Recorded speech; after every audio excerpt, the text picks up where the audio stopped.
Yeah. welcome. Guys, welcome to Frieslanta, as my girl in South Florida calls it. She says, Sharon, don't tell me nothing about Hotlanta anymore. She says it's Frieslanta. Talk about... Temporarily. There you go. I mean, what kind of temperature you have? I mean, that's in the teens. I mean... Listen, you ain't been to Chicago where it's minus? Girlfriend, I don't. Minnesota? I love New York, and I love the Northeast in general. I don't miss y'all now. I don't. Give me another 4 months, and I'll be good. Well, we've got a very, very, very interesting day. And you know what, Sharon? We celebrated a year already. I cannot believe how time flies, man. The first Tuesday in January was our birthday. 1 year at Speak Harmony, right here at APAT Media in Stone Mountain. Yeah. And you what an amazing time. Exactly. Big up Tammy. Oh, my God. Tammy. Big up Tammy. Big up Tammy Gammon. We kicked it off right here. But look at it. It's been a year and change already, because before you know it, it will be 2 years. It's another year. Another year. Man. January done. January done, it over. So today we're just having a little bit of treats. You know, we're having a quick bite here in this cold weather. So we want to welcome you all again once more to this another episode of Speak Harmony. We love you and we thank you so much. Yes. Don't ever forget to subscribe, share, view, share again, because we bring the most amazing people to this platform, Sharon. That's right. We really do. Yeah. So Mr. P, enough big ups to you, enough shout out. Big up. We're here every single Tuesday from 7 to 8 p.m. We're live on YouTube. And our sponsor, APAT Media, they are the best, the most magnificent podcasting, multi-camera recording, video, and live streaming services, and many, many, many more things they do here, podcast after podcast. He does movies, videos, you name it, documentaries. The list goes on and on. It goes on. Watch your head, though. You know, cut a head go. Oh, that part. So you can reach Mr. Patrick Parkings at 470-657-1998. That's 470-657-1998. Or you can email him at info@apapmedia.com. That's APAPmedia.com. Listen, let's get into it. Sharon. Right. So, what you did this weekend? Wrap up. Wrap up, bundle up, keep warm, stay warm. How about you? Yeah, I'm just, so thankful, that I was able to be warm. Yes. That I was in a home, I had food. Yes. I had hot things to drink and to eat. And I was really thinking about those that weren't so fortunate. Yes. And then on the other hand, I took every advantage not to do nothing. I love it. Like, it's cold out there, so I can't do nothing. I can't even go up on the computer. It's too cold. You got it too cold. I love it. So I took full advantage. Full advantage. And you know what? It's worth it sometimes. Sometimes we just have to take a hard pause. Yeah. And just chill. Just take a reset. Yeah. I did that, and I was glad. And then, come Monday and Tuesday, you double up, you triple up. But c'est la vie. That's what happens, right? It's all good. It's all good. But your special of the day, what day is today? So I have two that I thought were noteworthy. Yes. One is Speak Up and Succeed Day. And it is celebrated. Speak Up. Yeah. Talk about. There's a sister in Jamaica that she talk about chatbot. Yes. Right. Yes. Stephen Bruce Golden's wife. Right. Empress Golding. Sure, your chatbot. Yes. Speak Up. Yes. And Succeed Day. I love it. It is usually observed on the fourth Tuesday of every January. Oh. And it really is about supporting public speaking, the importance of speaking up, not only in your relationship, but also, about the things that you are passionate about. Awesome. And, public speaking is still something that people fear to do. But when you speak up and you inject your ideas and your opinions and you give perspective, others can also learn and grow from that as well. So, and guess what? Speaking up, you can speaking up for others, right? Yeah, I like that. Yeah, and people can be motivated. Yes. So speaking up, whether it's about your personal life or your career, use this throat chakra here and say what's in your heart. Yes. Right? And then the other day, this is a favorite of mine. I'm sure you grew up with National Geographic magazine. Oh my God, yes. Yeah? Yes, Yeah, yes, we National did. Geographic. Yes, yeah. Yeah, it's observed every year on the 27th. Oh, Yeah, across the nation. And it pays homage to the magazine. Guess how old the magazine is? National Geographic. I would say probably about 100. It is about 100 years, a little more than 100 years old. Love that. So yeah, the graphics in there were awesome. And this is where we learned about geography and learned about other things and learned, about Africa. It was one of our introductions Yes. to what Africa looked like more than just the wildlife. Yes. And so if you still have a National Geographic magazine in your home today, I want you to put it in the chat. Tell us, do you have the National I magazine? wish I have I a had whole bunch. I do. Really? Yeah. I I wish I'd have kept at mine. least 50. Girlfriend. Collector's item. Check me out when I'm, I love it. talking with the elite. Alrighty then. That's how Like we our roll. guest, Yes. the elite. The elite. Okay, yeah, That's it. yeah. Girlfriend. Wow. So we have an amazing guest. I mean, how appropriate is this that he would brave it? He would pay us homage. He would take time out of his crazy, hectic schedule to show up and be present with us in the studio today. Yes. Man, this gentleman is no stranger to this community and the world at large. Yeah. You're big boat here, you know. When last you hear that, you're big boat Big here. boat, yeah. Big up and I mean, big they up. are chat boat, Chat boat, chat boat. I love it. Man, Dr. Harcourt Fuller. Oh, no, don't ask me about him name. Okay, don't ask him later. That's right. But But let me heard tell some you. stories. Girl, There is a let me story. tell you, there is a story, I'm sure. This gentleman is a dynamic storyteller, so him name fit him. So he works on, he's one of them storytellers whose work bridges history, cinema across continents, not continent, but plural, continents with an S. A Fulbright Global Scholar with degrees from the City University of New York and the London School of Economics. Beg your pardon. Yes. He brings historical expertise in film, television, music projects that amplify Black global narratives of resistance, perseverance, and cultural power. This gentleman is a father. He's a father for two beautiful daughters. He has an amazing wife. I mean, he is a professor, a teacher, right? He Historian. is girlfriend. He's got it. The accolades is flowing. Consultant. Oh, Need we look, go on? girl, I don't even want to collect. Filmmaker. Founder of Black Money Exhibit. Okay. Okay? I mean, he's packing punches. When I tell you, we're big boat here and Speak Harmony. Seriously, we speak Serious? harmony because we got Okay. some seriously amazing people. So welcome to Speak Harmony podcast. Big up, Dr. Fuller. Howdy. How you doing? Howdy. Well, if you had said one more thing, me headed I just Papa. explode and papa and roll down a ground like Mandora breadfruit. Y'all don't know nothing about that? If you don't know about Mandora, Me have to go search. Me have to do some you have to research. go search. Well, first of all, I mean, it's just an honor. I think I'm the luckiest man on the planet because I'm sitting next to not one, but two Sharons. And you know, Plural. and you know Sharon, time Sharon give you Sharon square. So we big boy, yeah, we massive and we large. Okay. Love it. Yeah, man, big up Mr. P as well. Yes. Let me very just quickly say, I usually write down stuff when I'm listening. National Geographic magazine. I know we're going to talk about the Maroons today, and I want to highlight an article that a fellow Jamaican has written. Her name is Ashanti Infantry, and she wrote an article about the Jamaican Maroons. I'm cited in the article, but if you look it up, it's a wonderful article.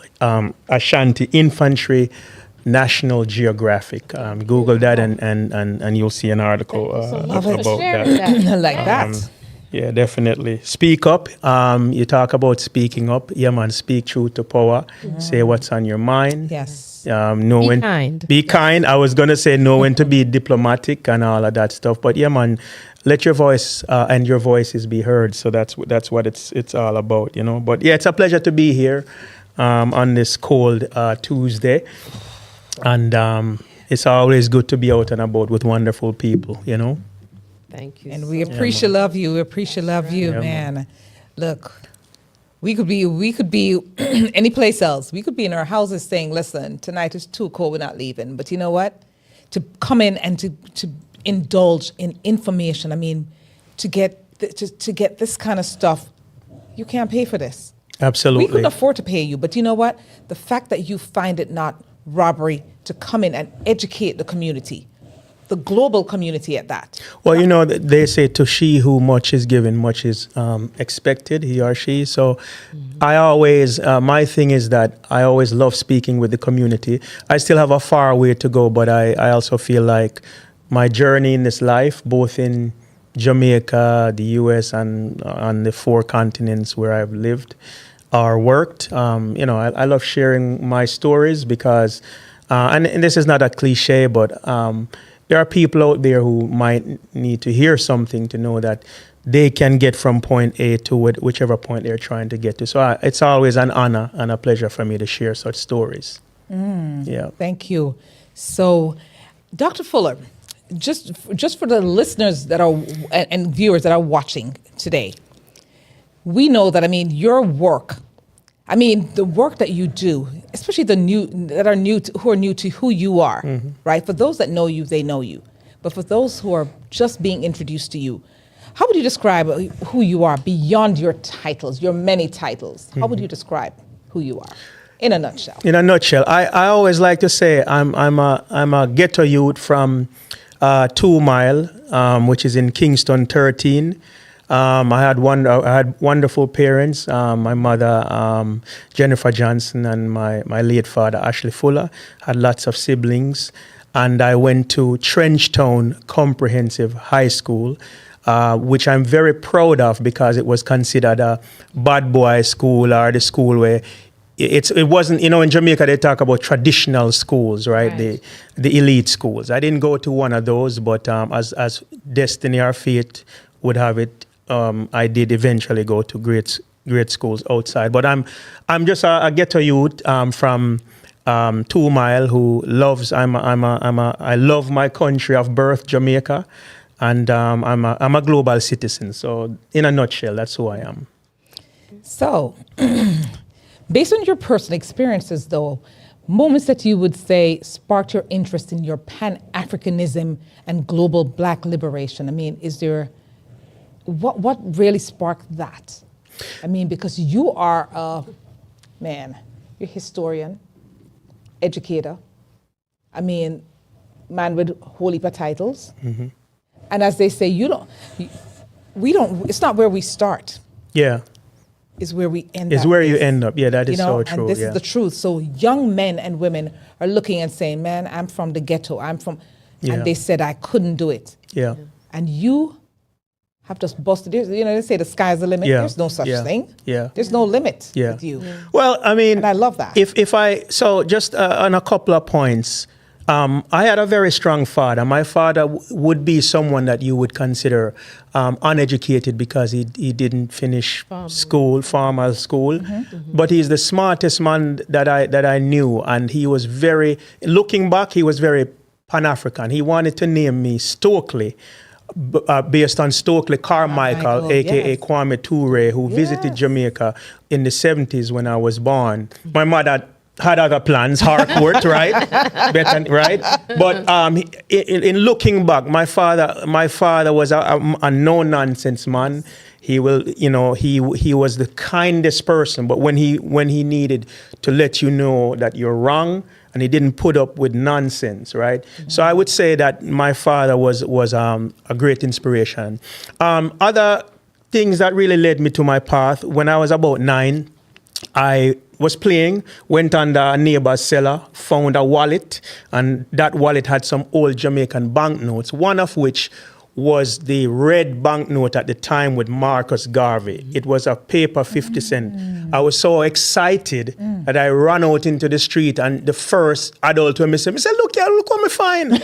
And the man took the wallet and looked upon it and kept walking. and walk off with the money, and I was crying. Imagine a 9-year-old me a ball. But I saw Marcus Garvey, and I'm like, who is this man? And, in my early teens, I migrated to New York and then started researching and saw who Garvey was. So I think, ironically, and that led to the Black Money exhibit, which we can talk about later. The final thing I'd say in terms of what led me to my career as a historian, when I was at LaGuardia Community College in Long Island City, New York, which is where I went to my first college, I wanted to be a chemical engineer when I came to America. Really? I don't even remember why, but I was good at chemistry in high school, right? Awesome. But I went to the Dominican Republic on a study abroad program. And when I went to the museums and everything, ironically, what I saw was Black culture. And the Dominican Republic, it has a complex history with race and all of that stuff. But I fell in love with history in the Dominican Republic. And so I I changed my major after I flunked organic chemistry, and I changed it to international studies with a focus on Latin America. Really? And that eventually led me to history and definitely African Black, African diaspora history. How did your father, fare with that? That must have made him super proud. To know that you went that path. Here it is. He was plotting. Yeah. You were in terms of the name. Yeah. You decided, you know what?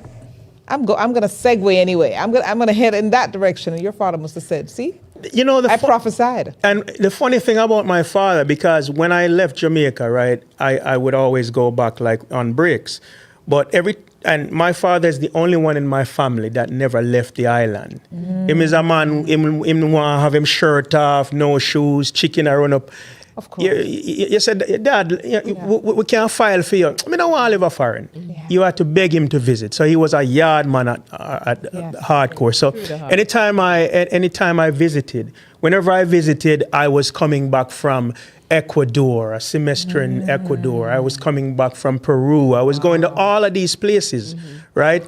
And one day I went back home, and I'm always sharing with him what I'm researching. And him said to me, I run around the world, I go all of these places. When you going to come back and do your own history, right? Because what happened, I just said that I majored eventually in international studies for my bachelor's at the City College of New York with a concentration in Latin American studies. And I did that deliberately. Notice I didn't say Caribbean because there was this tendency for Caribbean students, if you're from Trinidad, you study Trinidad. If you're from Guyana, and I said, I want to be close, but I don't want to study Jamaican history. I want to do something exotic. So Latin America was it for me. And I learned Spanish fluent. Oh, nice. Yeah. Nice. And so him say, when you fly all around the world and study everybody else, when you going to come study us? Now, by us, what he meant was the Maroons, because my father is from the Moortown area. And I said, man, Daddy, let me soon get to that, man. Let me soon get to that. And it took me years to actually finally come back physically and intellectually to actually studying the Maroons. And how I got to studying the Maroons is that I uncovered that there were Maroon people in every other country that I had gone to. Ecuador, Peru, the Dominican Republic, etc. And then it brought me back to Jamaica. So it's my father, God rest his soul, that actually brought me back to actually studying my roots and my own people. My own subset, if you will, of the Jamaican story, which is the Maroon story. So that was a true Sankofa. It was a true Sankofa, right? Yes. And so doing that traveling and even being part of learning more about your roots as a Maroon, you were studying a lot of Pan-Africanism? No, actually, not yet, I studied African history when I went to London. But really what happened was when I was going to these countries, and I would go to those countries not to study Black history or African diasporic history. As they say in Jamaica, I kind of buck up on it. So I was doing a semester, 3.5 months in Ecuador, and I had not seen a Black person, right? And the books that you read before you went, they don't tell you that they were Afro-Ecuadorians, Afro-Ecuadorianos. They didn't tell you that. So I'm waiting on the bus. How did they define themselves? They define themselves as Afro-Ecuadorianos, Afro-Ecuadorians, or negros, black people. So one day I was taking a bus, and I saw I was taking a bus to the school, to the university, and I saw a black guy shining someone's shoes, right? And this was like a month after being in the country, and I'm like, that can't be a black person. So I went up to the guy, and I said to him in Spanish, "Permiso, pero eres negro?" I'm sorry, but are you black? And he looked at me like, are you stupid? You know, I mean, he didn't say that, but it was like, Yeah, of course, but long story short, he's like, there is a community 6 hours, a 6-hour bus ride from here, where that's where our people come from in the Andes. It's called El Valle del Chota Valley. And I said, basically, I have to go there. Yes. So we arranged, and I went up there, and This brother. yes, he was like, okay, meet me here, and I'll go with you. Because I'm like, you mean there's black people here? I got to go. After I went, that's another story. It was so life-changing. When I came back to Quito, I emailed my advisor back at City College and said, I'm changing my thesis. And I'm changing. I was still international studies. Right, of and course. I was going to study something about the Amazon rainforest and the indigenous Quechua people. But I changed it to the Afro-Ecuadorian historical experience. Love it. So that's, And then within that, there are Maroons within that story as well. So can I just tell you, you were drawn there. The ancestors It's in said, the DNA. yeah, it is. But the ancestors said, you're not going to come this far Yeah. and not learn about us. Yeah. Because you're going to be that one to sort of educate the others, and that's what it is. You came, you saw, and you went back and educated. Yeah. That's what your purpose was. You Yeah. had to go there. Yeah. So R.I.P. Dad, but But Bob Marley in his song, when say, you're running now, you're running now, you're running away, but you can't run away from yourself. Because I actually was running away from myself, my Jamaicanness, because I didn't want to follow everybody else and study where I was from. Yes. But eventually it carried me right back. Yeah, that's it. love it. What did you see? What did you find as a commonality between the Africans abroad, those on the continent, and those that are here? Was there a commonality? So I think, and when you read Garvey and you read other thinkers, you see that there is a commonality. But the experience in Ecuador really changed me, and the reason why they welcome me so much. So, for example, when I went up to the El Valle del Chota Valley. Imagine 6 hours on a bus on some road where if it drop off at the cliff, them now find you. And when you come to this village in the mountains, right, and all the black folks, they had a letter had been sent that I was coming. Imagine you step off our bus and you're in a country where you didn't see any black people, and you get off and it's nothing but like black people, different shades and all home. that. Welcome. And and at the time, this was in the 90s. Their homes were made of mud bricks, literal mud bricks. Their mattresses was like newspaper, but they didn't even eat meat on a regular basis. But when I arrived, them sacrifice a chicken and all of that stuff. And right. So in terms of your question, when I went to Lima, Peru, and I went to their black communities there, which there are Chincha, for example, a 3-hour drive from Lima. It was the same type of welcoming, like you came here and you came to see us. We're going to show you love.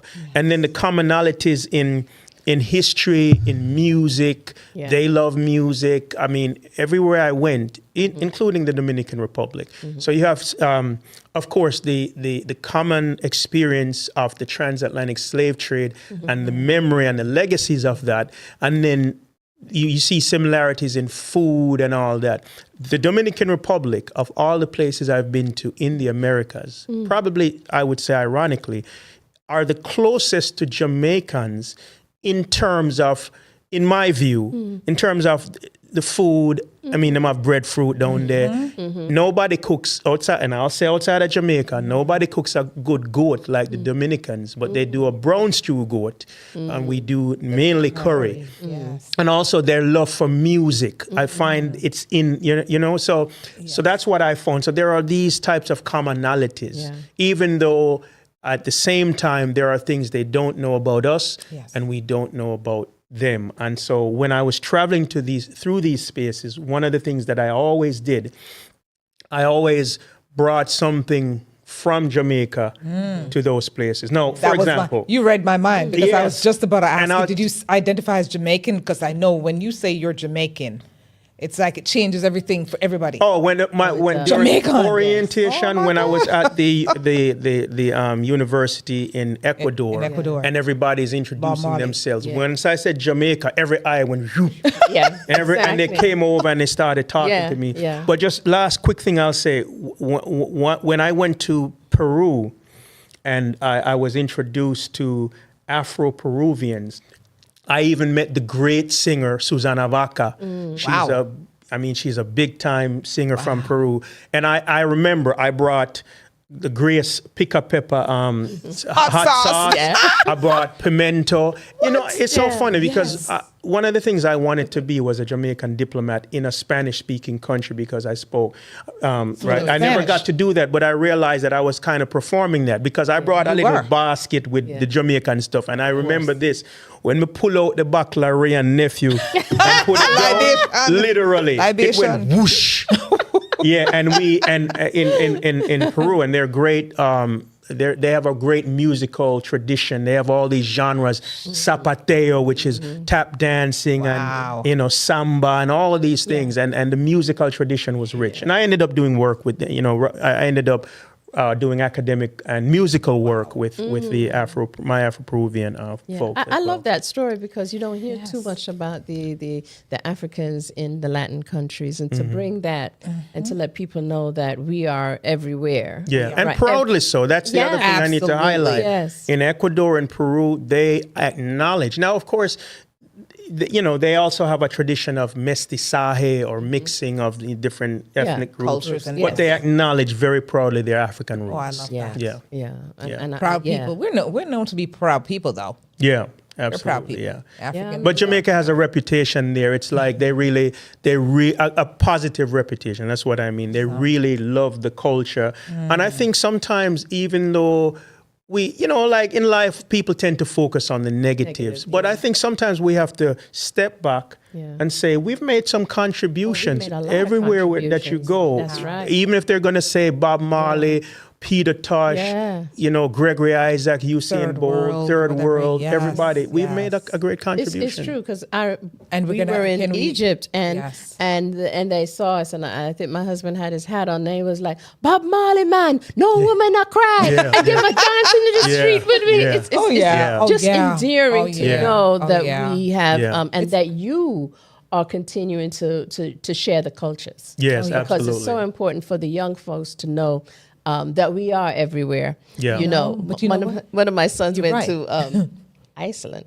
And so I said to him, I said, son, now I know I've told you that we are all over the world, but did you see black people there? Of course. Because you're so interesting, but we are everywhere. We are. We really are. And if I may even add, when you talk about Jamaicans are some crazy. We're some crazy people. We're fine ourselves, anywhere, because there's Jamaicans.com, and it's a shameless plug, but it's a brethren of mine. Xavier Murphy. He started Jamaicans.com 25 years ago-ish. And he interviews people from all around the entire USA, but people from different countries. And so he brings that together. He ties that in. And I'm just going to say, we're almost there because we're going to take a break, but let us just take a pause and acknowledge three really as of today, ancestors that have gone ahead. Catcore. Let's say their names. Yes. Sly Dunbar. Oh my goodness. And there's a gentleman today, he's a media person, I think his name is let's just think of him. Barry 'cause G from a Barry few G from before, weeks yes. ago, I believe. Yes. Yeah. And so let us, Yeah. just pause for the cause if you may. Jimmy Cliff. Jimmy Cliff. Jimmy Cliff. And remember them.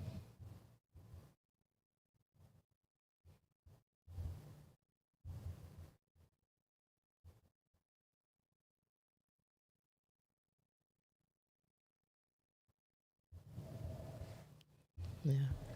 Well, we truly give thanks for give their thanks. contributions Absolutely. to the Jamaican community, And the to world the at large. African Yes, community yes. here and abroad, because the music that they've played and the impact that they've made in the And Sly and world. Robbie, I I mean, what reggae people don't music understand that it's is even without them. beyond reggae. Yeah. I mean, modern music, Grace Jones, people, That's all right, of this. Grace I mean, Jones. people don't understand that it's beyond reggae and Yeah. dancehall. It Yeah, is. man. It Yeah, but is. Grace Jones was Jamaican too. Yes, I know. I'm saying, but on a Absolutely. global level, Yeah, yeah, on a glo- yeah. Cheryl Lee Ralph. Right, Yeah, absolutely. yeah. Yes. I mean, we could go Yeah. on. We Yeah. really could go on. Kerry Washington. Yes, has Jamaican absolutely. roots. Yeah. I mean, look. Yeah, Biggie We, and then when we think of Smalls, Shaggy, yeah. Shaggy has.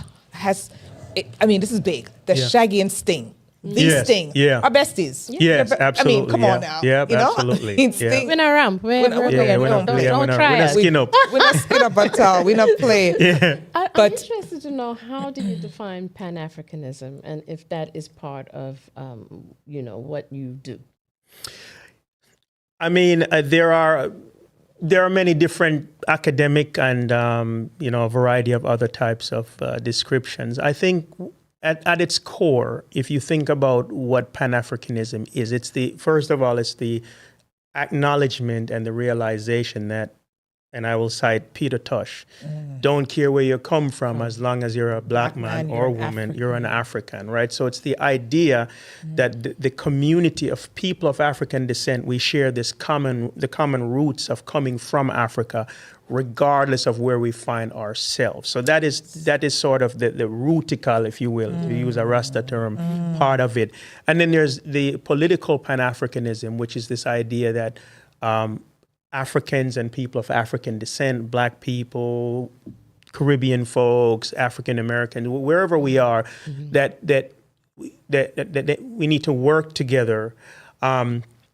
People like Kwame Nkrumah, whom I've written a book about, and I'm working on a TV series.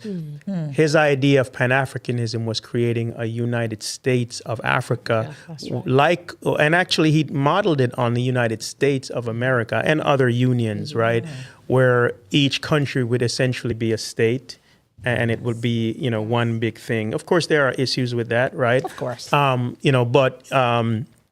And then you would also have blacks from the diaspora that would take part and go back to Africa. Of course, he got a lot of that inspiration from Garvey. And of course, you can't talk about Pan-Africanism without people like Garvey, and even some people before him. But Garvey, I think, if you think about it, is probably the most iconic proponent of Pan-Africanism.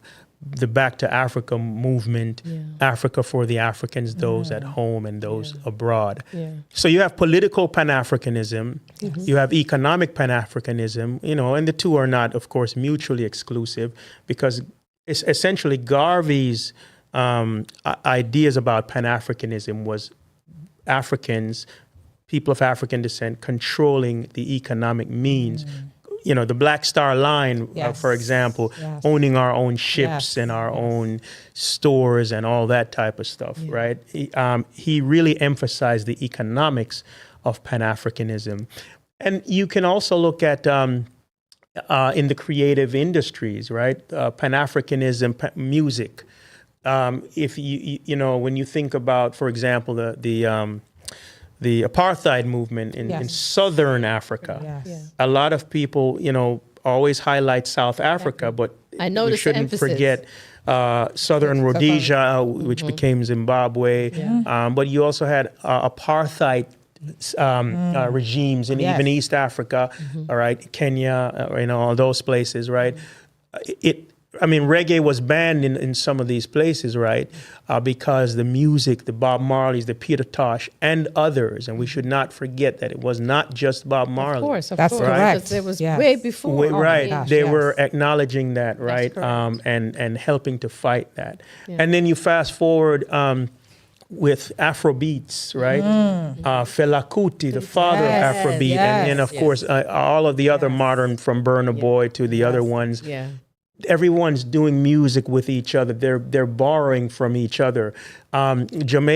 Jamaican music, right? What did we call reggae? Roots rock reggae. I.e. rock and roll, which was also started by black people. That is correct. But if Jamaicans, in terms of music, we adore souls, what we R&B, what we call Yes, it, soul. soul's So music, they yes. influenced Jamaican music because the earliest Jamaican singers and stuff, they were emulating Yeah. They the did. African Americans, and then in did. turn, and this is critical. Yeah. Dancehall music, reggae dancehall, and the Jamaicans like Kool Herc influenced hip hop. Hip-hop. So that is a Absolutely. part of Pan-Africanism as well, the sharing of black culture. Yes. So it's on many different levels and layers. Love it. Wow. So yeah, so you did a lot of film. I'm gonna switch gears a little bit. Yeah. But before I switch gears, you made me think of a story. You were saying that we love the soul music. And Soul, the art. yeah. So my son was walking in the supermarket, and they were playing Red Wine, and he started singing it. He said, "But how do I know this music?" She said, "How do you know this music?" He said, "I don't know," because grew up. of the mixture of Absolutely. Of course. And then look at sang it all- UB40. Yes, UB40. exactly. I mean, I Yeah, saw yeah. it a few times, and let me tell you, man, Yeah. That's it. everybody wants to sing reggae music. Yeah, absolutely. And but it's just that we are a people. Yeah. And the whole idea of us being, like you said, a global force to reckon yeah, with. powerhouse. The Yeah, it's day undeniable. that they realize that, man, we can't give them too much power. We better Yeah. clip their wings Yeah. because if another Marcus Garvey rises up, Yeah. we're doomed. Yeah. But that's not it. It's just a matter of him empowering his Yeah. people. That's right. And for someone like you, I would consider you a modern day Marcus Garvey and there's so many like you. I so am proud of you. I'm so proud. I'm you don't proud of you understand. To be ladies sitting as right well. here in your presence. I'm so honored. I Honored. really am. Yes, yes. You know, because there's some stuff that we're gonna Have to ask them to talk show. about. Yes. Yeah, Yeah. because I wanted to switch gears to talking about your filmmaking. That's Okay, cool. correct. Yeah. And Yeah. yes, And definitely not leave here without talking in a little more in depth about the Maroons. Okay, Yes. cool. right. Absolutely. So you've got credits to many of you may have heard of Queen Nanny, the legendary Maroon Chieftainess. Chieftainess. Yeah. Chieftainess, Yeah. right? And Black Women on Money, Tubman 20. You've done some documentaries on Fela Kuti, Yep. you know, and some. Did you co-write a song, Nefertiti? Yes, I have a song called Wow. Nefertiti. It's out on all Nefertiti, platforms. yes. Plug. Plug. Yeah. Yeah, it's Love called it. Nefertiti. And you know, you could a little bit tell us about the Obama thing. All right. Okay. So Come on now. yeah, we can start with that. So I'm a scholar on or of Kwame Nkrumah. When I went to the London School of Economics and I did my PhD, I wrote it on Ghana's path to independence by way of Kwame Nkrumah. And again, I'm currently writing a limited series on Kwame Nkrumah. It's called American African, and that's a separate story. And so I was asked to be a historical consultant on a documentary about Kwame Nkrumah. It's called The Eyes of Ghana. And it was made by a Canadian-American production team. And that series is executive produced by President Barack and Michelle Obama. I never met them in person, but we worked on, I'm one of the historical consultants. They are executive producers, and that film premiered in Toronto at the Toronto International Film Festival, TIFF, which is one of the top 5 film festivals in the world. The Obamas, they had a video to introduce it. So that was the first project with the Obamas. And then the second project with the Obamas was I was a historical consultant for a podcast on Fela Kuti, which is called Fear No Man. And it's produced by Jad Abunran from Radio Lab. And so, the Obamas are co-producers of that as well. What an honor, Man, that's big Well, stuff. me just realized they are twang. Code switching. That's what I'm saying. We do We're it. talking about film. Yeah. You're working on something, and I know you're going to share on Yeah, so I can tell you a couple. So run it. I would say I'm working on 4 films, right? And the films that I work on are based on my largely on my published academic research, my teaching, and I would describe myself as someone who I work on films about the global Black experience because my thing is transatlantic Blackness. So you're right. So when I worked on the documentary on Nanny of the Maroons, right? That was. So I'm a history professor who fell in love with film, and I fell in love with film when we shot the documentary on Queen Nanny. Big up to Roy T. Anderson, who's the director. We shot that documentary about Nanny in 4 countries, Ghana, Jamaica, Canada, and the U.S. Oh, wow. And I was on the Jamaica leg, and we filmed deep up into the Blue Mountains. Wow. And I fell in love with filmmaking. And also when we finished the film and we started traveling with it, and I've shown it all over the world, the UN currently uses our film as part of their annual educational programs around the transatlantic slave trade and the role of women. So, right. Really? So, Big ups, big right. stuff, So man. it's been shown I love in it. a lot of. We actually that documentary big deal. premiered at the UN headquarters in New York City, right, and all that stuff. So anyway, so I fell in love. So then I started writing films. I started doing historical consulting for films, and I've done stuff. For example, Pirates Behind the Legend, which is an 8-part documentary series about pirates all over the world, and I talk about several and the Black experience within that, and that's on Hulu and National Geographic. We were talking about that's that. what I was Let me gonna tell say. you, that's Finally, the yes. 2 that I'm working on 3 projects. One is a documentary called Tubman 20, and that shows the campaign to try to get Tubman on the $20 bill. Yes. So I'm writing that. Yes. I did the documentary on Nanny, and so I'm working on an actual movie for theaters and streaming on Nanny. Big so stuff. I'm writing that, and then finally I'm working on. It's probably going to be an 8 to 10 part limited series on Kwame Nkrumah called American African. Oh, this is great. You see, this great. is big. This is great. big Yeah. deal. It And you is. just said when you touched on the UN, another plug I would say is that Jamaicans not easy for real. Because the fact that really, this is how it happens. Not that you don't have the qualifications. You do. You absolutely do. But for our president and his wife to single-handedly, I guess I don't know how that happened. Yeah. But look at who. Well, it takes a village, It does. That's the but I'm thing just I love saying, about this is- film. This is amazing. 'cause Yeah. Yeah. You see, in whole academia, village. if I write a book in general, I'm Yes. writing the book or the article, it's me as a single author, although you do anthologies and stuff. But in filmmaking, it could take hundreds of people to make a film.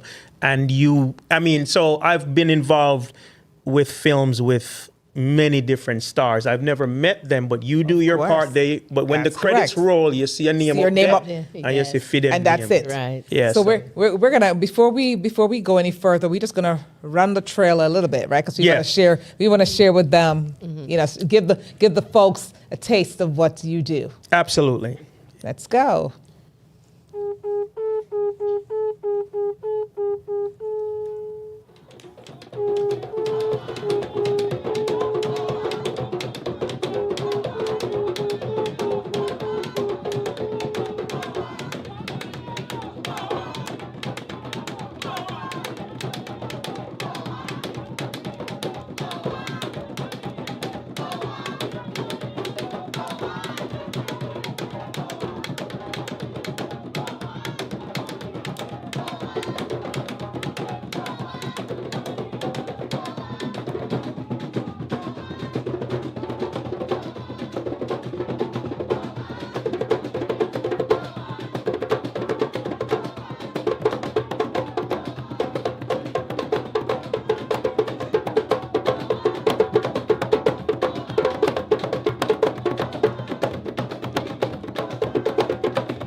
to Roy T. Anderson, the director. And I also just quickly want to highlight, so that documentary, Queen Nanny, Legendary Maroon Chieftainess, it looks at the history of Queen Nanny of the Maroons specifically and the Maroons in general, but it also looked at Nanny's influence on modern Jamaican women and women in the African diaspora. So in the film, we featured Portia Simpson because she became the first female Prime Minister of Jamaica. Yes. Rita Marley's in the film, the Honorable Rita Marley, Shelley Ann Fraser Price, Babsy Grange, Congresswomen from Brooklyn, Una and her daughter Yvette Clark. So yes, so Yeah. Well, give was that- fun. Big ups. Yeah. Yes, yes, man. yes. And I you noticed said that you always talk about the male and the female. So I Yes, really love that. absolutely. Really, really. Absolutely. And then I'm going to drop it in here really for a quick second because, like we were talking about Jamaicans around the world. Look, there's a sister that I knew from she was yay high. She was probably about 5 years old when I met her. And let me tell you, Michelle Giles McDonough. She went to, her academia speaks for itself. Or she went to the highest level. Girlfriend was an attorney. She graduated Columbia University back in the day, top scholar. I mean, brilliant law student.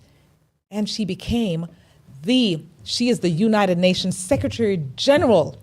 Well, no, sorry. Let me correct that. Let me get that right before someone comes after me. But she's the United Nations Secretary General who she was appointed by them. She's the executive director of UNITAR. Wow. Executive director, United Nations. She now lives in Geneva. This sister is no easy cookie. Michelle Giles McDonough. And we need to always highlight those people because I really do think that our people always need inspiration to know that we belong any and everywhere where we choose to be. Yeah. And it's not because we're Jamaicans. We're not only bragging about being Yeah. Jamaican. We are proud Jamaicans, but we're saying that as a people. Absolutely, yeah. Afro-Latina, Afro-Caribbean, whatever, however you regard yourself. Because, there are people, unfortunately, who would say to you, and I will say no shade, but I have had counterparts I would say, you're African American. And says, I'm not African. I'm just American. Yeah. And I'm thinking, Yeah. we need to, this is where the education comes in because there are folks who are just lost. Yeah. The identity. And I hasten to tell them, when I look at that little slither of that trailer, what it brings me to is my sister friend, Rita Daniels, who is a third descendant, a third granddaughter, great granddaughter of Harriet Tubman, Wow. the great Harriet Tubman. Yes, I know her. See Yes, what I'm I met saying? her. I Yeah. mean, we're so much alike because when we exchange information, when I'm talking to her sometimes, Yeah. I have to listen to myself and I go, Who am I wow. talking? Yeah. this is like I'm speaking to myself. Absolutely. And so this is why I'm saying we're so much alike than we are different, guys. Let us get that straight. And I think we're all the same. I'm very happy you said that. Just very quickly. Yes. There, again, and we're speaking as proud Jamaicans, and that should not be mistaken for any type of exclusion. Yes. My experience growing up, I've lived the majority of my life in New York, and even though there's always this thing about this island or like that island, but actually, what you find is that you had. I mean, when I was in college, you have Haitians with Trinidadians, you have Jamaicans with Bajans. Yeah. My wife is African American, meaning no immigrant parents and all that stuff. So, like you said, and I'm glad you said that, it needs to be said. Yeah. Sometimes we focus too much on what we think where we're different, and instead of so much more right. alike. Yeah, absolutely. Which brings me to the question: do you think that we're doing enough to preserve and honor African and the diasporic intellectual traditions? That's a very good question. I mean, I think that I would, as a professor in a university in Atlanta that does serve a large population of Africans, people of African descent, Black people, there is a rich tradition, right? There are, a lot of. I have a lot of great Black colleagues at the university and universities all over the country. And so if you are within the university space, depending on where you are, the tradition. Of course, there are, I would say, a lot of us. Of course, there can and there should always be a lot more. And it's also about what we value. Who are we promoting out there, right? And I think that's always the case. It's never that. It's like, for example, with African history or Black history, it's never that it doesn't exist. It's just that it's not being as valued and promoted as other kinds. So yes, I would say we exist. We're here. There needs to be more. We need to hear more voices, more diverse voices, etc.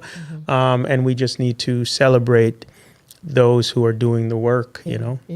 Yeah, we're And I think, if I may, very quickly, that's one of the reasons why I got into filmmaking, because, when I'm on campus, if I'm teaching a class and I have 40 students in the class, that's 40 students. But when I make a documentary or a movie, it's global. So that's one of the reasons why kind of draw me, into film as well, and music. Love it. So Love it. I would like to ask one last question on my part.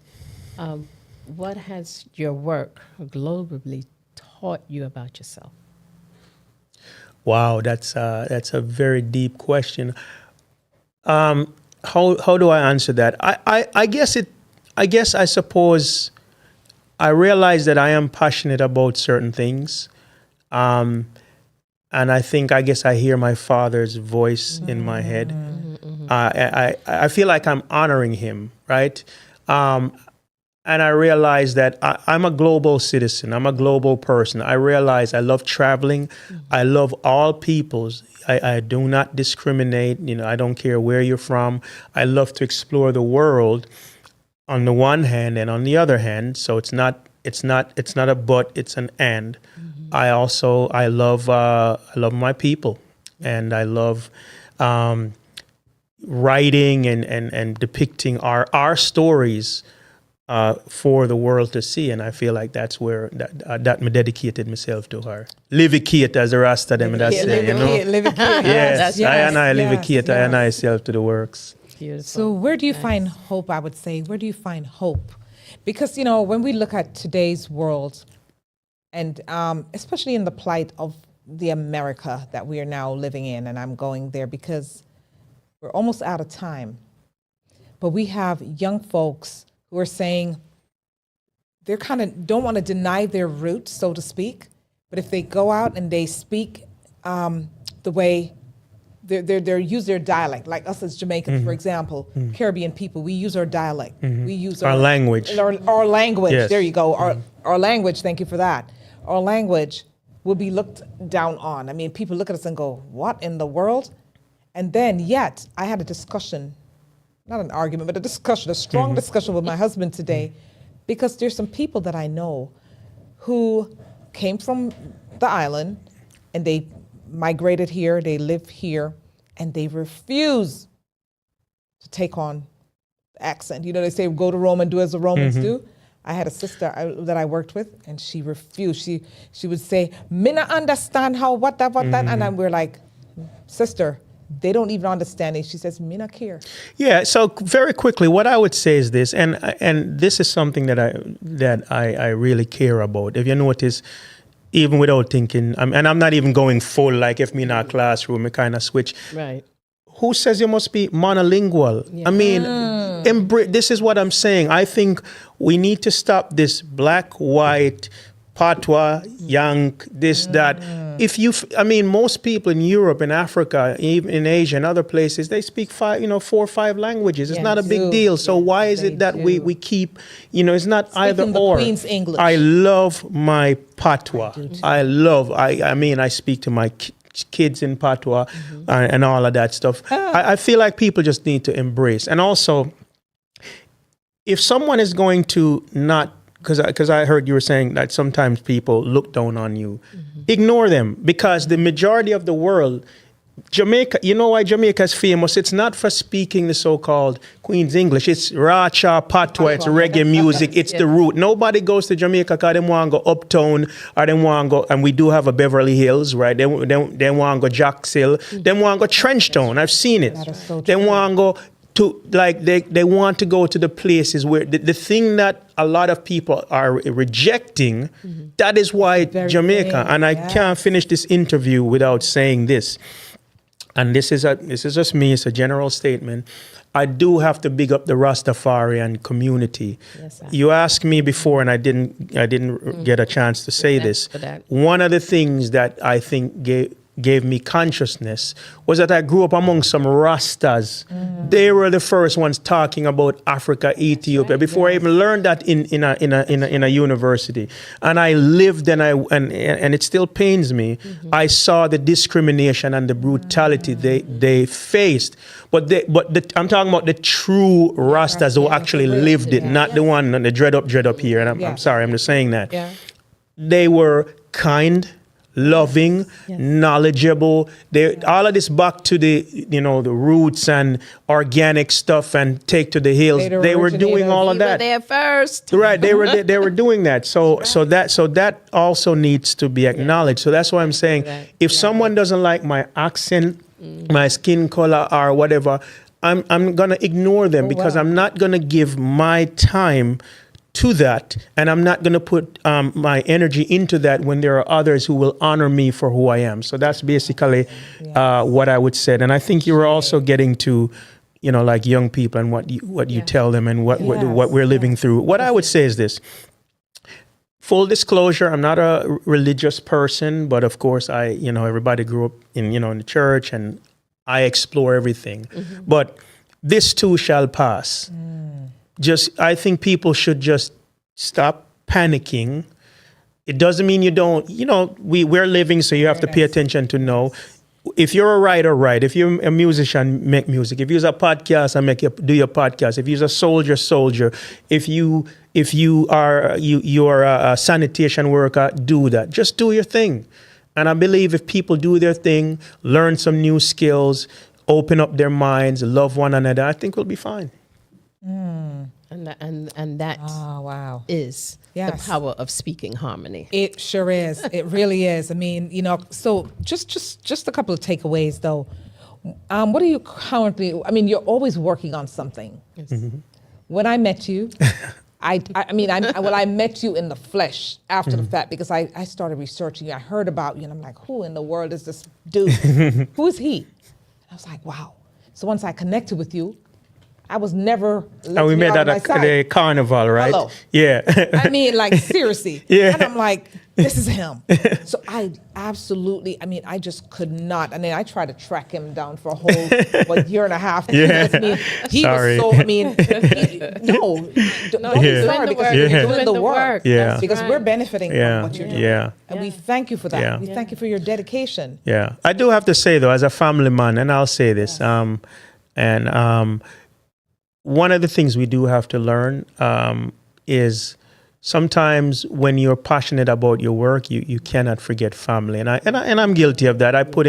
I'll go to bed late working on a script or doing other stuff, and if whether you have children or you have nieces, nephews, I do think sometimes you have to remember that while you're chasing dreams and your passion, and if you have people next to you that you cannot really forget them, and I as something I'm trying to be a better version of myself. That's my goal in life. How can I be a better version of Harcourt? And that involves just understanding on some level that if you're doing the right thing and you're working on the formula and all of that, it will happen. All right, so don't run it down. It's there already. It's already there. You understand? So just pay attention to the people and where they're around you, and things will, things will work out. That's right. What's the takeaway, though? One idea from all this conversation that we've been having, this dialogue that we've been having. What else would you say? I mean, because there are folks out there right now in this current climate, like you said, just keep doing what you're doing. But then we have to be there to listen more to each other, be there for each other. Because there are folks who are genuinely freaking out, and we can't do anything about it. But you know what? Just to give a listening ear. When they call you and say, hey, Sharon, Harcourt, Rowan, Patrick, Letitia, whatever, just be there for them because they have genuine concerns. And social media, I guess social media. what I would say is this, if I guess some more parting words. You know, I know social media gets bashed a lot, Yes. but I have a nephew in New York, big up to Kimai. Him have a car and him go to the mechanic and the man I tell him one bag of money and he went to YouTube, looked it up, bought the part right. and fixed it, right? That's right. My point is this, right? I would encourage people, the amount of hours, days, weeks, months, years you spend on things that won't help you, just make you more anxious in life. Take some of that time and figure out, can I learn about the stock market? Can I learn about real estate? Can I learn a new skill? Use social media and the internet to your advantage. Cut down on the time that you're spending listening to other people rant and their problems and their outrage. Because if you take 10% of that time and put it into something for self-improvement, the world will be a better place. Yeah. Did you know that France just said that they are mandating that kids cannot be on social media under the age of 15? Yeah, and I think Australia did something like that, I believe. So it's coming because it's taken the knowledge. No critical thinking is not that's correct here. Yeah. And so, I'd love to take the opportunity to publicly ask you, February is also a month dedicated to history. If you can find it in your time, one of the Tuesdays, to really talk to us a little bit more about the Maroons and Black liberation and what that means. So let's see if that will happen. And I don't mean to say it but I have to check the schedule. I have to check your business schedule. and all that. But absolutely, if I can, and give us some tidbits, we'd love that because we could go for another hour or so. Of course, and still not scratch the surface. Yeah, right. We just really scratched the surface. So tell people how they can get more engaged with you. One more, How can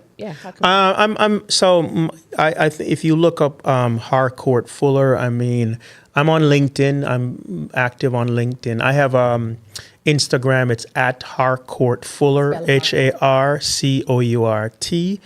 FULLER. So that's where I'm basically active. All right then. Yeah.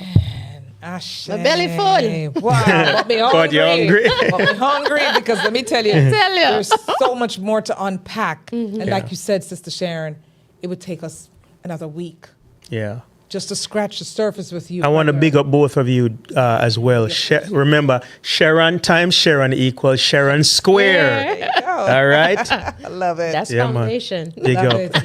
It. Yes. We Absolutely. love you. Appreciate love. Yeah, man. Big up. So, we started maybe a minute or so late, and so, we're right on time. Thank you, Speak Harmony family, for staying in tune with us.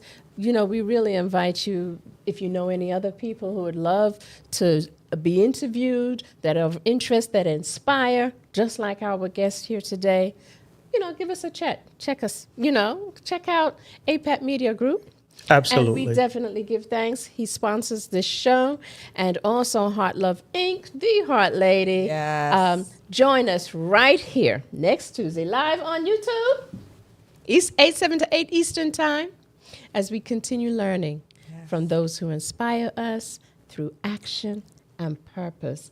Thank you so much, Doctor. Yeah, man. Bless up. And until then, like, subscribe, and share. We see you next week, Tuesday, same time, same place. Keep speaking. Thank you so much. We appreciate, love you.